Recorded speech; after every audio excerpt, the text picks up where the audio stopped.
ایرو جبو کارکی لناوندا اقامان بوم لهوليري من ريببر گشتی اقامان عمید کامل محمد و برپرسین بشان و برپرس اقامین خلق ما لروج اوای کردستان لکامپان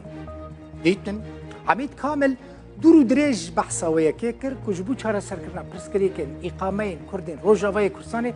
چش دست وان ورا او دكن وحمو آسان كاريان جي پیشکش کن لي بيويست خلق مجي بوان رب بغالي كار جبو خو يعني حكومتا كردستان آلي كاريان وان دكا او جي ببن آلي كار و ادي بروبليمين وانين اقامه در نكفن يعني جبركو حكومتا عراقي بوان را آلي كارينا كا حكومتا كردستان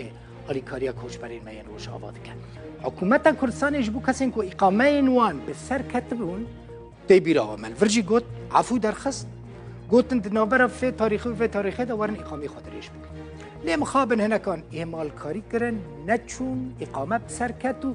مجبور بون غرامه بدن یعنی اف قانون یاسایه کی با یا مجبور سر کفه ازجی مجبور مهرم غرامه بدن. اگر اون من کوداری بکن تجاران پوشما نابن يعني جبو خلق ما كل فرد مينن دبيجم بلا إقامة وبسر نكفة بريكو تم إقامة وبداوي ببا بريوي بدسير روجان 4 روجان هفته كي بچن دائرة إقاميان وإقامة خو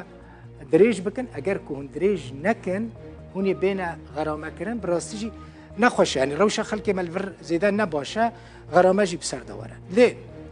غرامة جبو چه نبا بريوي هرن إقامة خو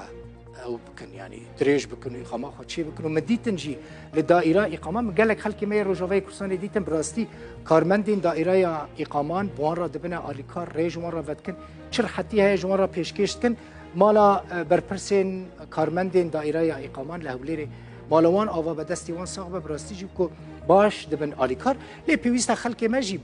وان را ببا آليكار جبكو بروبليم وبرسكريكن خلق در نكفن إقامة وبسركتي هما سبا يكسر هرن دائرة إقاميان و دريج بك و مالوا آوا تماشا كرو حتى 7 ساعات هفته يواري بخاطرهم